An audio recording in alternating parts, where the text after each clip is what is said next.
they've been the ones that have gone out there and knocked on doors and done voter registration, and they've controlled the narrative, and they've done a host of little, I call them shenanigans, but you know, they have weakened our electoral system. When I go out there and I'm registering voters, it's not about politics. It's not a partisan effort. Of course, we lean a certain way, and we hope that people will follow, you know, our views and values, but basically we want people to vote their values. So by educating and getting people to become informed citizens, you take away people that will get, let's say, wrapped up in catchy slogans like hope and change and yes we can, and they'll vote for things that matter to them and matter to their family. Engage in citizen-led initiatives.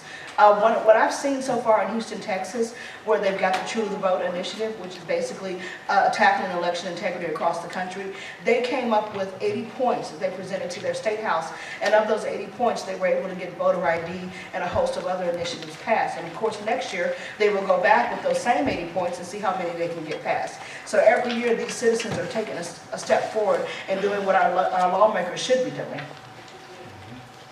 Feel confident about working with your Board of Elections, and how to use social media and networking to report these issues. These are some of the things you're going to learn today, and of course, engage in nonpartisan voter registration.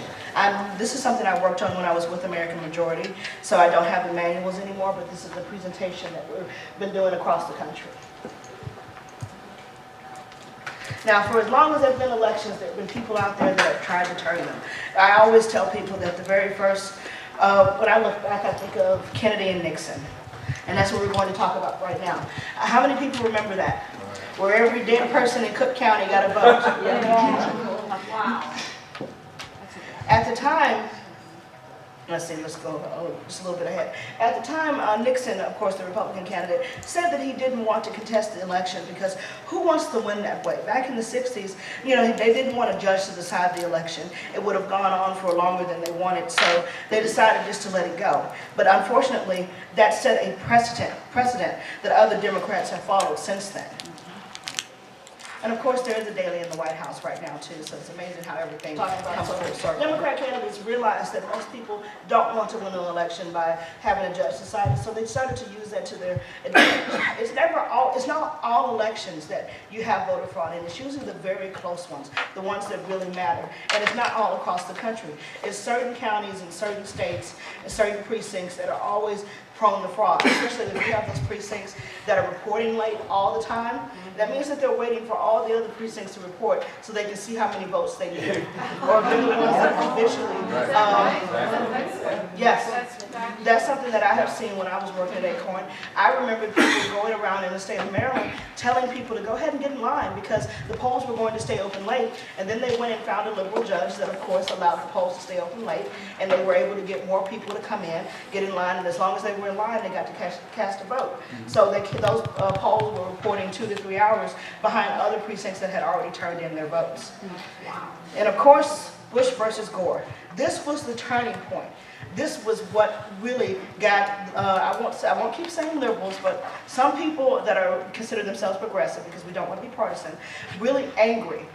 And they decided something had to be done. So what they realized is that it wasn't who cast the votes that matters, it's who counts the votes. And that's where the Secretary of State project came from. How many of you guys have heard of the Secretary of State project? We have Ohio. Yes, Jennifer Brennan. Right. Notorious. Right. This came out of the 2000 elections because Democrats and other people realized that the Secretary of State was the person that was the go-to. So if they could get a friendly Secretary of State in there, they could really push the election in their favor. So they started doing this across the country. And Help America Vote Act came out of that too. Katherine Harris, this was the kingmaker. She was the decider, had to use that one too. But she was the one that really started this. So that's what you had from the Secretary of State Project, Bruner.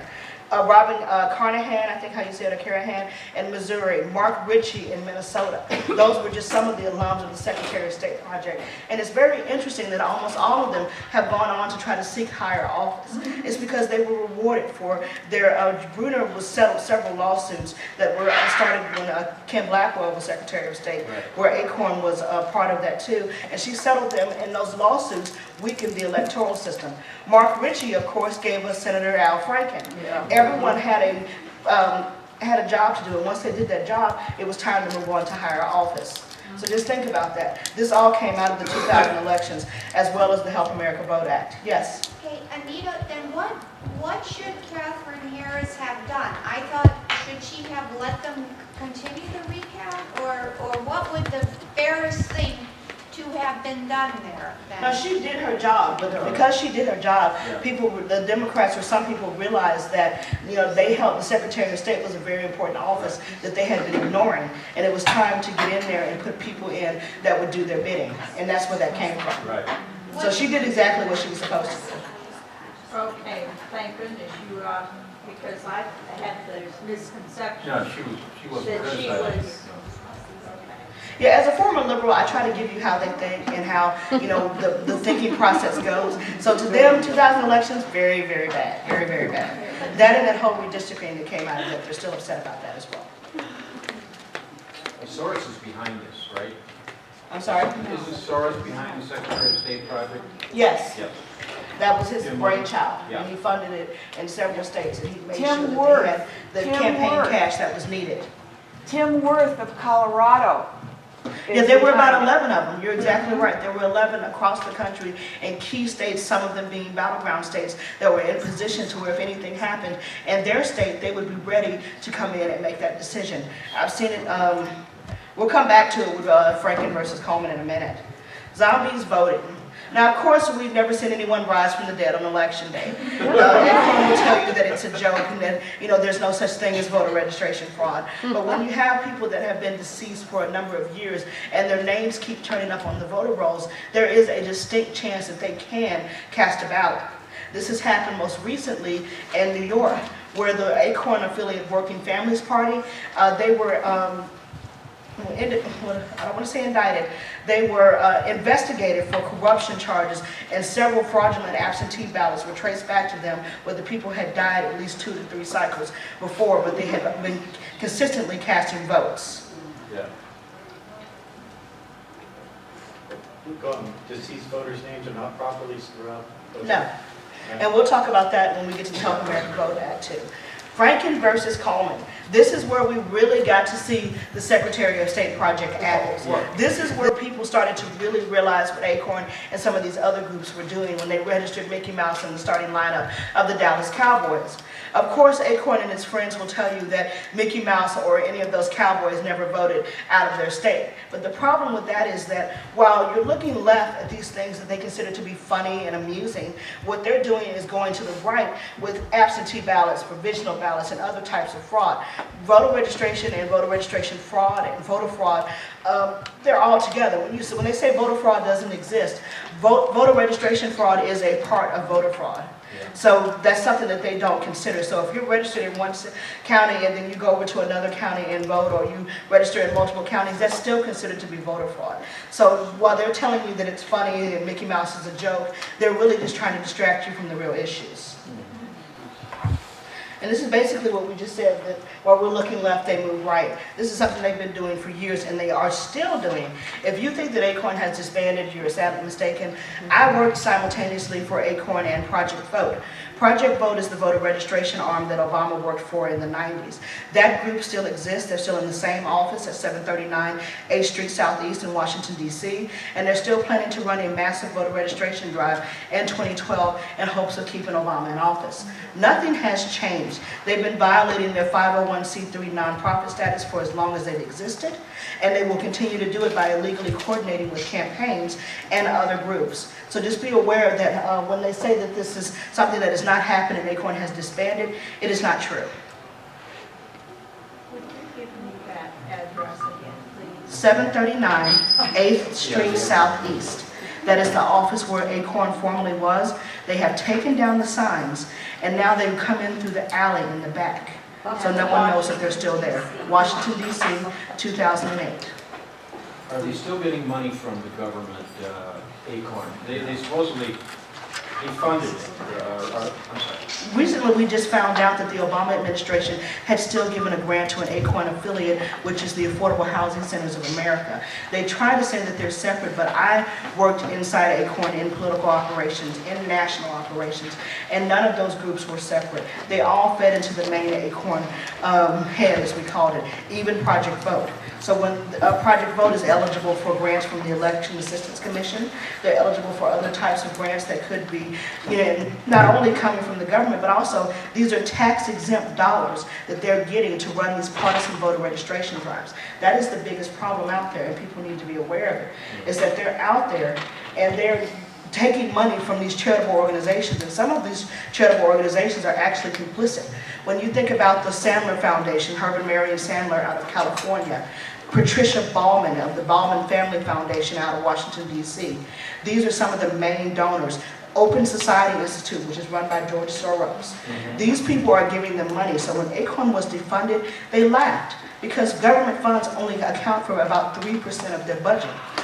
When I was at Project Vote, they were running a $28 million voter registration campaign for one election cycle, for 2007, 2008, one election cycle. ACORN's annual budget is up to $40 million. Not all of that is coming from the government. It's mostly from private foundations who are aware of what ACORN is doing, but they don't care because they're trying to influence the outcome of elections and also to change our society. So just be aware of that. So voter fraud, and this is what we've talked about before, the partisan debate on voter fraud.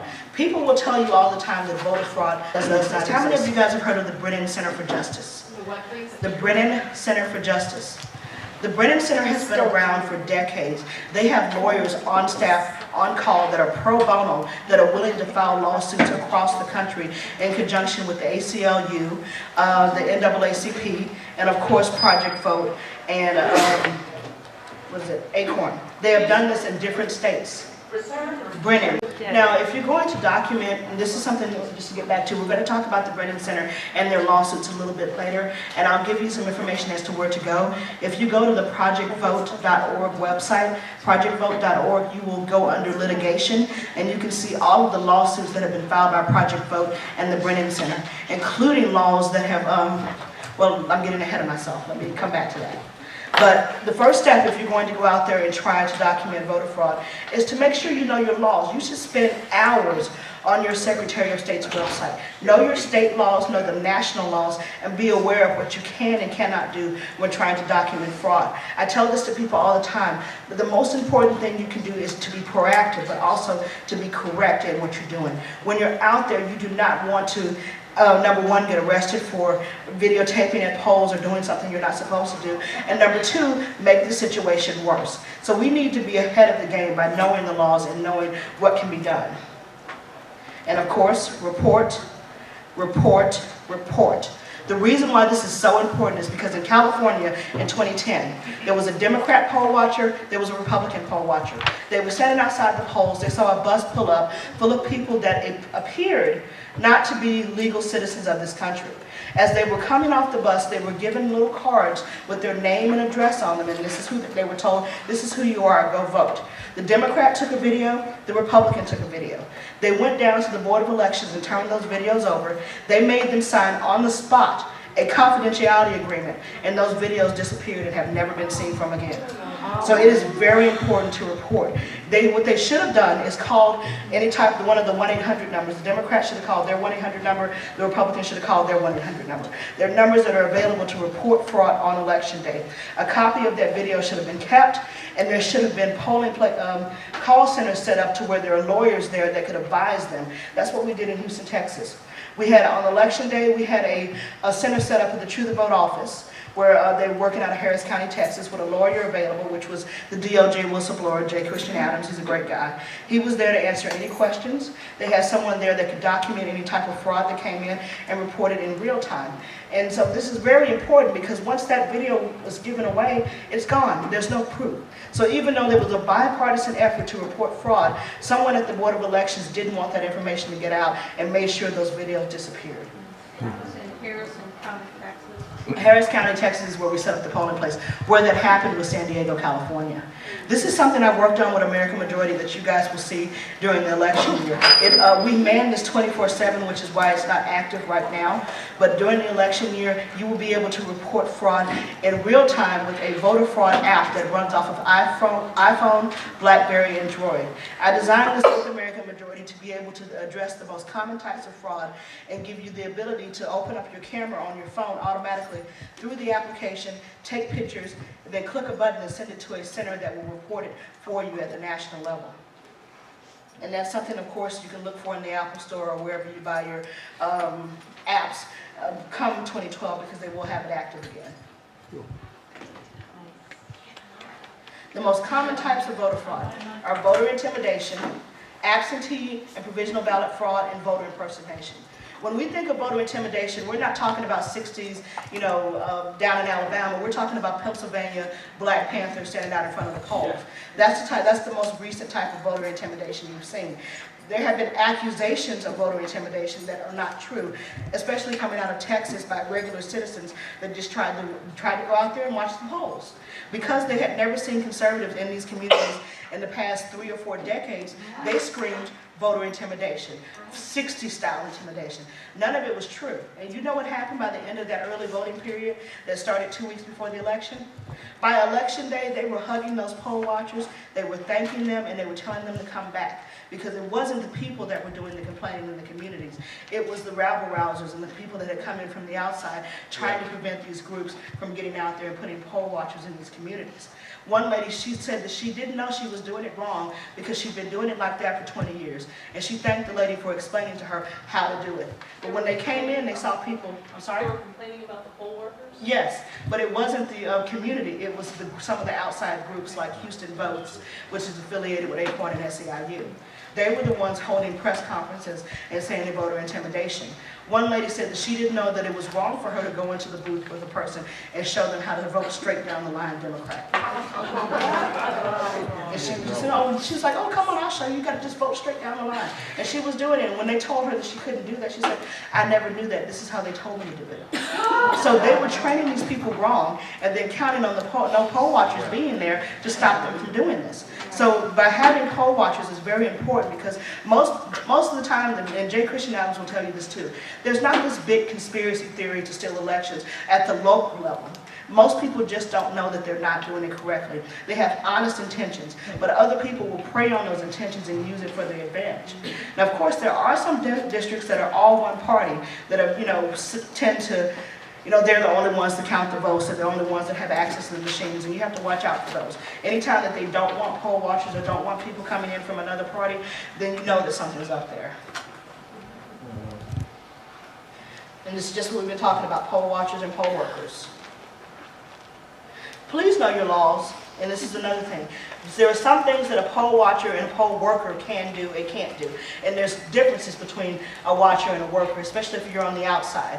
You can take video, you can talk to people within a certain feet of the polls. If you're inside, most states don't allow you to have cameras, to have contact with the voters. So just please know your laws. And if you're going to become a poll watcher or poll worker, there are classes you can take. Some of them are online at your Secretary of State's office. Other Secretary of States offer those classes once you sign up to work. Election protection and universal voter registration. This is where I really want to talk to you guys about what has been going on in our country. These laws that have been established have been able to weaken our electoral system, and it started, of course, back in the 90s with Motor Voter, the National Voter Registration Act. It was the first bill that Bill Clinton signed into law when he came to Washington. Now, it's no coincidence that Bill was from Arkansas.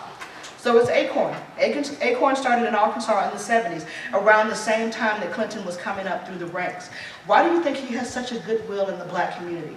Acorn brought that. Black people love Bill Clinton. He came out of this feel-good Arkansas, and they came right to Washington with him. And Motor Voter was their reward. There's a video on YouTube, if you ever find it, from 1992 when he got the nomination. He's standing in Arkansas, and the first person he hugs when he walks off the stage is Zach Paulette, who was the executive director of Acorn Political Operations, the executive director of Project Vote, and the man who supervised Barack Obama in the 90s. That's the first person that Bill Clinton hugged when he walked up that stage, because Acorn got him that presidential nomination, and they carried him all the way to the White House. Don't be fooled by this. That's why Hillary Care was one of the big things they tried to pass in the 90s. And when it didn't come out, it became Obamacare when Obama got it. And this is something they've been trying for decades. And now the problem that I have with the National Voter Registration Act, not only are you allowed to do voter registration and driver's license in DMV places where some people who are not citizens are able to get licenses, but also in welfare offices. It's just like us being able to say, you know what, we should make a mandatory federal law that you have to have voter registration in gun stores and churches. That they're basically targeting their base by putting it in welfare offices and social services offices, because most of those people vote Democrat. It was never about voter disenfranchisement or making sure more minorities vote. They were targeting their base, and they were using the federal government to do it. That's the biggest joke of the National Voter Registration Act, is that we have a federal law that basically mandates that we must register Democrats. And they will sue any state that is not in compliance with that. The state of Texas just got sued for not having enough voter registration applications in welfare offices and food stamps offices, where of course there are a majority of people who are not citizens who are being offered these applications, because of course they are not allowed to ask if they're citizens of the United States. That's a very big problem. However it's going to come about, other than that motor voter. I had a personal incident, and I've worked in the polls. My daughter, she goes away to school in Pennsylvania, finishes 6 years of school. Now there's no provision in Ohio for her to come back and sign off the rolls. To remove Exactly. herself? You mean? She can remove herself, but when she's back here, the offices are never open. So therefore, she could actually still vote. Of course, she's registered now in Pennsylvania, and she's voted in 2 or 3 elections as a Pennsylvania resident, which she is. But if she wanted to, she could vote twice in the presidential election. That's true, and that's also a big problem with people that are married. There are women that are still registered under their maiden names, and you know that's a situation where one woman found out someone was using her maiden name to vote. But if she wanted to, she could vote under her maiden name and her married name. I was going to say, now, in Pennsylvania, she just was married here recently. She could vote under her maiden name there once. She could vote under her married name once, drive to Ohio and vote again, and she could cast 3 ballots. That's where the Help America Vote Act comes in. This is exactly what we're talking about here. The Help America Vote Act of 2002 was passed in response to the 2000 elections. And it was also a way to give money to the states when they needed it. Each state had to come up with a plan as to how they were going to clean their voter registration rolls and make them traceable to one system, whether it be driver's license or social security numbers. And so the states, based on this plan, were given money by the federal government. How many states are in compliance? 0. Oh, wow. So what people don't understand is that you can sue under not only under the Help America Vote Act, but also Section 8 of the National Voter Registration Act. Section 8 is the right of private action. You can sue your Secretary of State and make them remove these people from the rolls. It takes 20 days though. You have to send them a notice. Just 1 second. They send them a notice. Then they have 20 days to clean up those rolls and respond. If not, you can file a lawsuit.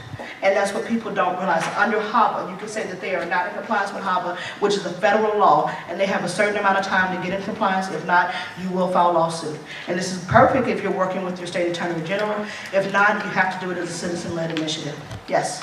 I had an experience for the first time last year at a local precinct where I was outside the poll, and I really didn't feel competent going in, but I was asked to try to do this with petitions outside, far enough away, and there was a couple that pulled up, and they were going in, and I guess they were asking me as maybe someone that I would know would answer, you know, they had a utility bill that they were going to go in there with for a provisional.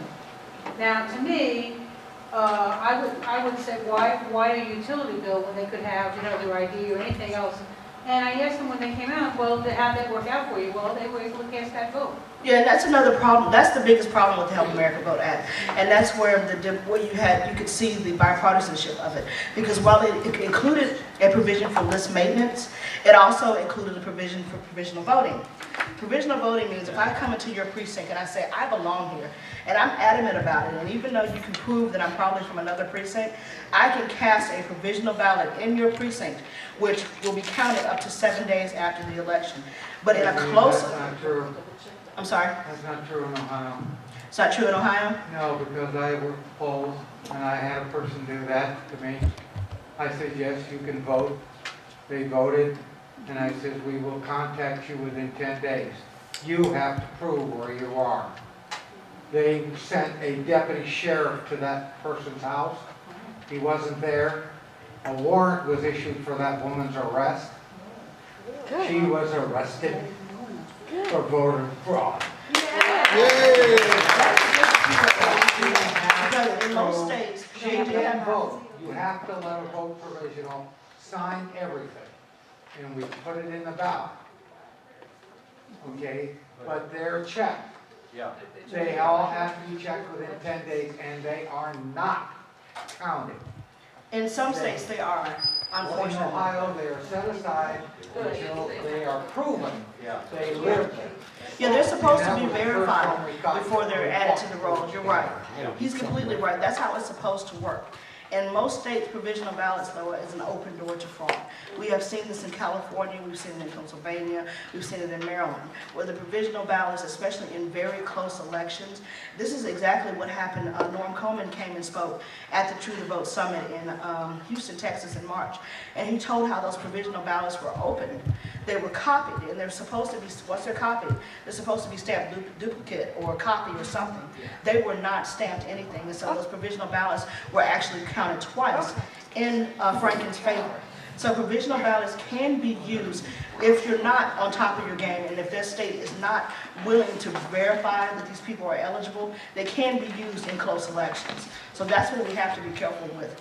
But they are supposed to be verified before they're counted. That's why it's up to 7 to 10 days after the election before they are added. Voter Yeah. photo ID Yes. Act right now. What is your opinion on that? Do you feel like that if something like that were applied, that we would be able to clear up a lot of this voter fraud? Yes, I'm pushing for a photo ID. I think there are over 15 states that have it on the ballot. And the problem right now is that I just got an email notice this morning that Project Vote and a couple of states, U.S. senators, have asked for the DOJ to investigate this photo ID as possible violations of the Civil Rights Act of 1965. Well, they're trying to call it a poll tax. Well, I'm sorry, but if I have to put gas in my car to drive to the poll, is that, I mean, you do have to spend a little bit of money sometimes to. And in some states, they're giving them, for free to people that are low income and can't afford them, but it doesn't make any sense. I have to show ID to return a $25 dress. Let alone, it makes no sense. So we really do need real, and I'm talking about photo ID, not a utility bill, not someone vouching for you. A picture ID from the state issue. So this is something that a lot of states are doing right now. And I'm telling people that what we should do is turn the tables on them. When we see these things that are happening that are weakening our electoral system, we should sue under the Civil Rights Act of 1965, because that is the true disenfranchisement of people when the votes are diluted and they're stolen from people that have died for the right to vote. So we, as conservatives,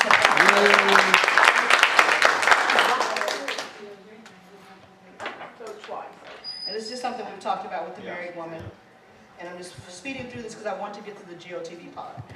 And one thing I do want to mention is universal voter registration. Chuck Schumer out of New York has been pushing for universal voter registration for years. This means that they would pull all the DMV records, all the property records, all the welfare rolls, and just register everybody. So no one would have to do anything. But the problem with that is, of course, people own property in New York and Florida and other states. People that have driver's licenses are not necessarily citizens. People that are on the welfare rolls are not necessarily citizens. And they could be on multiple rolls. There is a big problem with universal voter registration. It will open the door to massive fraud. And anytime this comes up, we need to be aware of it and get there and make sure that we are calling our senators and our congressmen and letting them know we're not going to stand for this, because they're going to try it again. It keeps getting beat down, but eventually they're going to try to get it passed. And this is just what we were talking about with the property records. But our elections are so important. Free and fair elections are what this country was built on.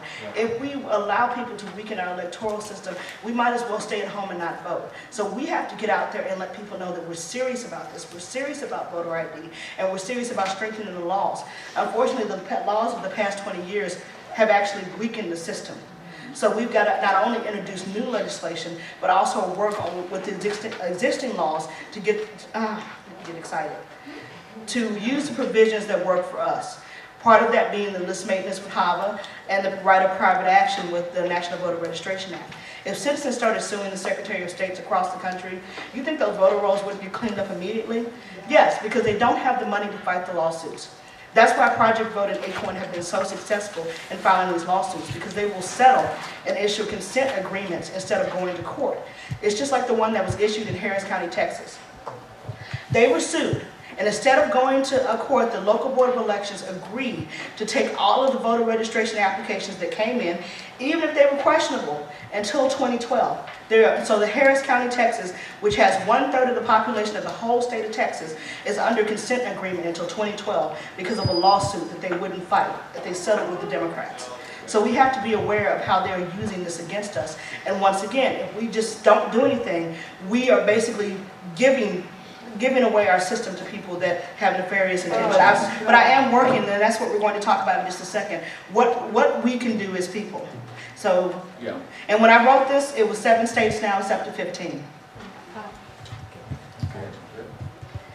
Your question, sir? The other real problem, and I know here in Ohio, if you took a vote of all the different counties we're from, every county act operates somewhat differently, even though they have the same set of rules. And I can guarantee you, the counties in northern Ohio operate much different than the counties in southern Ohio. I would bet my paycheck, well, I don't get paid anymore. I would almost bet on that from my experience of working in every county in the state of Ohio during my employment. And that's one of the problems, is that there's not uniform laws between the different counties and precincts. And this, once again, this is how you spell Brennan Center. It's right there. The Brennan Center for Justice, Project Vote, ACLU. These are your usual suspects in these lawsuits we just talked about.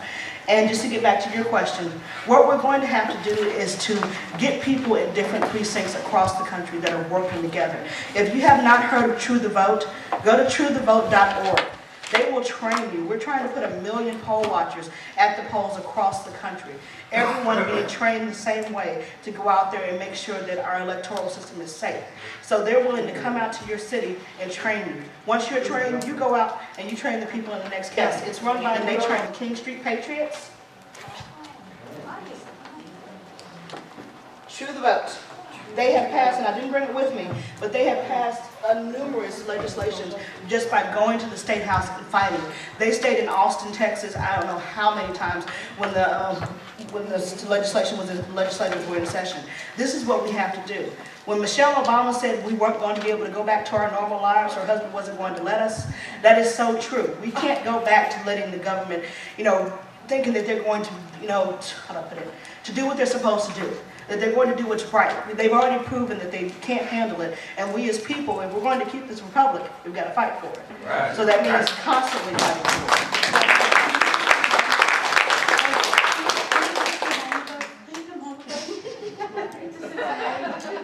And we're going to skip the voter registration part because I want to talk a little bit about the new initiatives. And I can tell you a little, and this will come up in what we're doing. And I want to thank American Majority for giving me the chance to put this together, because this is really where we're going with this. Where we're going is action. We need a plan.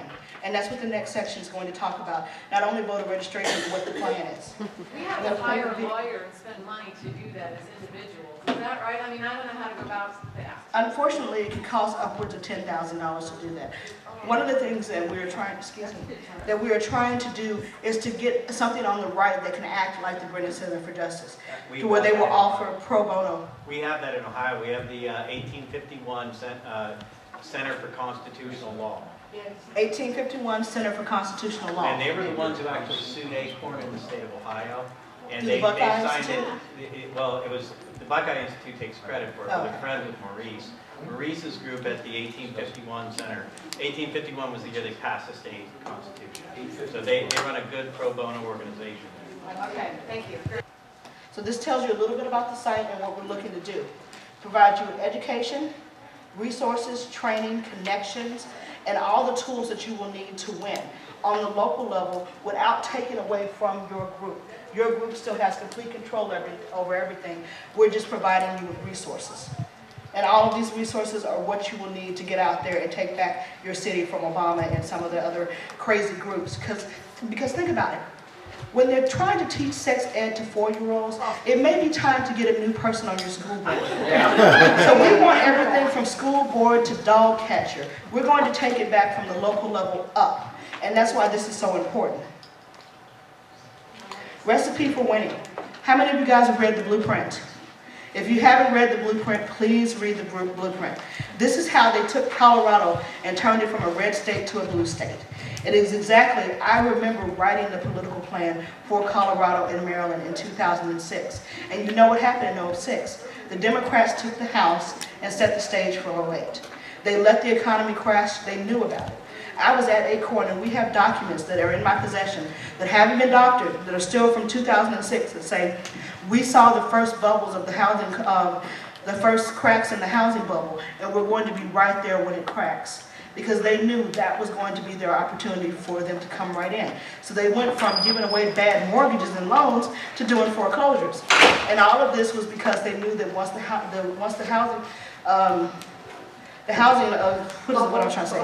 Yeah, once the bubble burst, the economy was going to collapse, and Obama was going to use it to blame Bush and slide right into office. Exactly. Sorry, time's up. So these are some things. I got some information in the back on Sanity 2012. We want you groups to get involved, and even if you don't set up with Sanity 2012, just realize that the resources and the things that you can do come with organizing your communities and getting out there and being visible in places where you haven't been visible before. Thank you. Thank you.